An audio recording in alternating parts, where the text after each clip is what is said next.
India's number 1 varicose veins hospitals ఐబీసీను సంప్రదించండి. మీ నొప్పి లేని ప్రయాణాన్ని ప్రారంభించండి. నమస్కారం. సుమన్ టీవీకి స్వాగతం. నేను మానస. శ్రీ వీరబ్రహ్మేంద్ర స్వామివారి ఉపాసకులు, కాలజ్ఞాన ప్రవచనకర్త, ప్రాచీన ప్రశ్నాశాస్త్ర సంఖ్యాశాస్త్ర నిపుణులు బ్రహ్మశ్రీ కృష్ణమాచార్య గురువుగారు సిద్ధంగా ఉన్నారు. వారితో మాట్లాడదాం. గురుగారు నమస్కారం అండి. నమస్కారం అమ్మ. గురుగారు, ఇప్పుడు ఈ జూలై 24న ఆషాఢ అమావాస్య ఉంది. మామూలుగా అమావాస్యలు కూడా చాలా ప్రత్యేకం అంటూ ఉంటారు. మరి అందులోనూ ఈ ఆషాఢ అమావాస్యకు ఉన్నటువంటి ప్రత్యేకత గురించి, ఆ రోజు ప్రత్యేకించి చేయాల్సిన విధి విధానాల గురించి తెలియచేయండి. అమావాస్య లాంటి శూన్య తిథి రోజు ప్రత్యేకించి మనం దేవతా స్వరూపాల కంటే కూడా పితృదేవతల్ని మనం పూజిస్తూ ఉన్నటువంటి సమయం మనందరికీ కూడా తెలిసింది.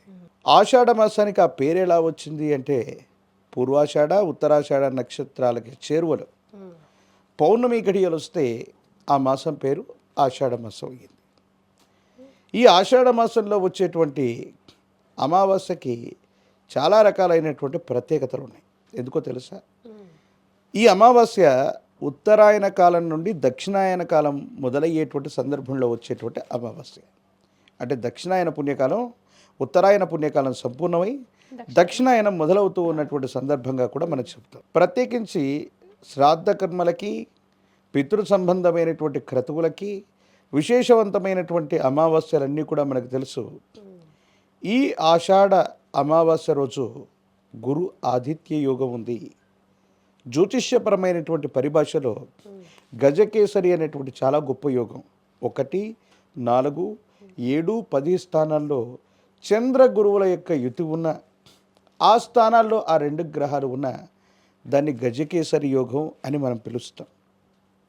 ప్రత్యేకించి ఈ అమావాస్య లాంటి తిథి రోజు విశేషవంతమైనటువంటి గజకేసరి యోగం కూడా ఉంది. ఈరోజు గనక విశేషంగా దక్షిణాయన కాలంలోని మొట్టమొదటి అమావాస్య అయినటువంటి ఈ ఆషాఢ అమావాస్యని కొన్ని ప్రాంతాల్లో చుక్కల అమావాస్యగా పిలుస్తూ ఉంటారు. ఈ మొట్టమొదటి దక్షిణాయనంలో ఉన్నటువంటి అమావాస్య రోజు పితృదేవతలకు శ్రాద్ధకర్మలు చేసిన, పిండ ప్రధానాది క్రతువులను జరిపించిన, తిలతర్పణాలు వదిలిపెడుతున్న, లేదా మహిమాన్వితమైనటువంటి పుణ్యక్షేత్రం శ్రీ పుష్పగిరి క్షేత్రం ఆంధ్రప్రదేశ్లోని కడప జిల్లా ప్రాంగణంలో మహిమాన్వితమైనటువంటి పుష్పగిరి క్షేత్రంలోని రుద్రపాదానికి అభిషేక క్రతువును గనక జరిపిన సమస్తమైనటువంటి దుర్యోగాలు తొలగిపోతాయి.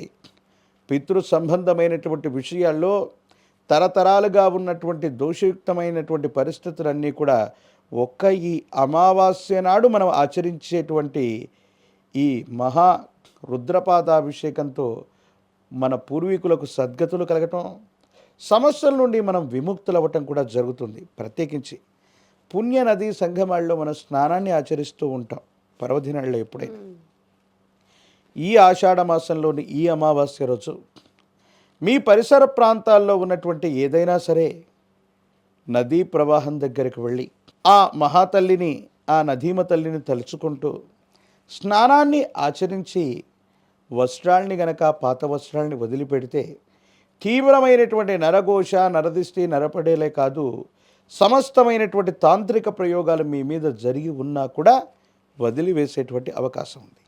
ప్రత్యేకించి భారతదేశంలో అత్యంత ప్రాచీనమైనటువంటి నగరం వారణాసి నగరం. వారణాసి నగరంలోని కాశీ అన్నపుణ్యేశ్వరి స్వరూపమైన అమ్మ నందవర చౌడేశ్వరిగా, చౌడేశ్వరి అన్నటువంటి అమ్మవారి యొక్క దేవతా స్వరూపంగా మారినటువంటి రోజు కూడా ఈ ఆషాఢ మాస అమావాస్య. ప్రత్యేకించి ఇదే ఆషాఢ మాసంలో గ్రామదేవతా స్వరూపమైనటువంటి అందరు అమ్మవార్లని కూడా ఆరాధన చేస్తూ అమ్మవారికి బోనాన్ని పట్టే సంప్రదాయాన్ని ఉభయ తెలుగు రాష్ట్రాల్లో మనం చూస్తుంటాం. వాటన్నిటిలో కూడా ఈ ఆషాఢ అమావాస్యని కాశీ అన్నపుణ్యేశ్వరి స్వరూపమైనటువంటి నందవర చౌడేశ్వరి దేవి అమ్మవారి యొక్క మహోన్నతమైనటువంటి పర్వదినంగా కూడా ఉభయ తెలుగు రాష్ట్రాల్లో మనం జరుపుకుంటూ ఉంటాం. ఇదేమో దక్షిణాయన పుణ్యకాలంలో వచ్చేటువంటి మొట్టమొదటి అమావాస్య. అలాగే అమ్మవారికి విశేషవంతమైంది. పితృ సంబంధమైనటువంటి శ్రాద్ధ కర్మలన్నీ కూడా నిర్వర్తించడానికి చాలా అనుకూలవంతమైనటువంటి తిథిగా మనం దీన్ని చెప్పచ్చు. జ్యోతిష్యపరమైనటువంటి పరిభాషలో కూడా గురు ఆదిత్య యోగం, ప్రత్యేకించి విశేషవంతమైన గజకేసరి యోగం, ఇలాంటివి ఆ రోజు ఉన్నటువంటి స్థితిగతుల్లో ఉన్నటువంటి గ్రహాల యొక్క గోచార పరిస్థితులను బట్టి ప్రత్యేకంగా ఉంది. కాబట్టి గతించిపోయినటువంటి మీ పితృదేవతల్ని ఆరాధించండి. వారి ఆత్మశాంతి కోసం పవిత్రమైనటువంటి పుణ్యనది సంగమ ప్రదేశాల్లో శ్రాద్ధ కర్మలు నిర్వర్తించండి. తిలతర్పణాలు చేయండి, పిండ ప్రదానాలు చేయండి. లేదా మీ పూర్వీకుల యొక్క పేరు మీద మీరు చేసేటువంటి ఎటువంటి దాన ధర్మాది క్రతువులైనా సరే ఈరోజు చాలా అనుకూలవంతమైనటువంటి ఫలితాలు వస్తాయి. ఇవి మాత్రమే చేయాలి. చేయకూడని పనులు కూడా మరికొన్ని ఉంటాయి. ఏం చేయకూడదు గురుగారు? విశేషంగా శ్రాద్ధ కర్మలు చేస్తూ ఉన్న సందర్భంలో మనం క్షవరం చేయించుకోవటం, శ్రాద్ధకర్మ చేసేటువంటి రోజు క్షవరం చేయటం మనం చేస్తూ ఉంటాం. కానీ ఈ ఆషాఢ అమావాస్య పూట ఎటువంటి క్షవరం చేయటం కానీ, గోళ్ళు కత్తిరించుకోవటం కానీ, కొత్త వస్త్రాలని ఆ రోజు వాడటం ఉపయోగించటం కానీ, కొత్త నిర్ణయాలు తీసుకోవటం కానీ, విశేషవంతమైనటువంటి ఏవైనా శుభకార్యాలకి అంకురార్పణ ఆ రోజు చేయకూడదు అన్నటువంటి నిబంధన కూడా ఉంది. ఎందుకంటే ఉత్తరాయణ పుణ్యకాలం ముగిసిపోయింది, దక్షిణాయనం అన్నటువంటిది మొదలయ్యింది. అందుకే భీష్ముడు కూడా దక్షిణాయనంలో తను విడవకుండా ఉత్తరాయణ పుణ్యకాలం వచ్చే వరకు కూడా అంపశయ్య మీద తాను వేచి ఉన్నటువంటి సందర్భం మనకు తెలుసు. అసుర సంబంధమైనటువంటి గణాలు చాలా బలంగా ఉండేటువంటి సందర్భం ఇది. మనుషులందరూ కూడా ఉత్తరాయణ పుణ్యకాలంలోనే వాళ్ళకు సద్గతులు కలగాలని, మరణం సంప్రాప్తించాలని అందరూ కూడా అనుకుంటూ ఉంటారు.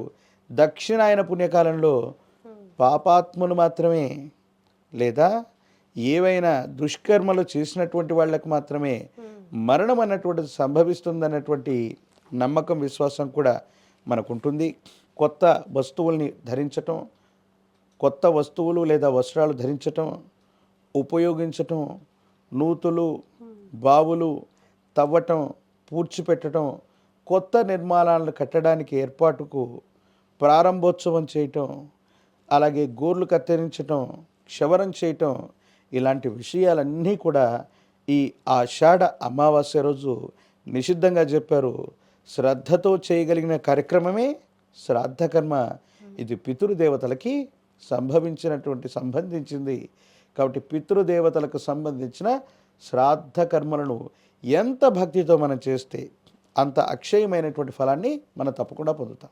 ఆషాఢ అమావాస్య విశిష్టత గురించి మాకు తెలియజేసినందుకు ధన్యవాదాలు గురుగారు. నమస్కారం. జై వీరబ్రహ్మ, జై గోవిందమంబ జై.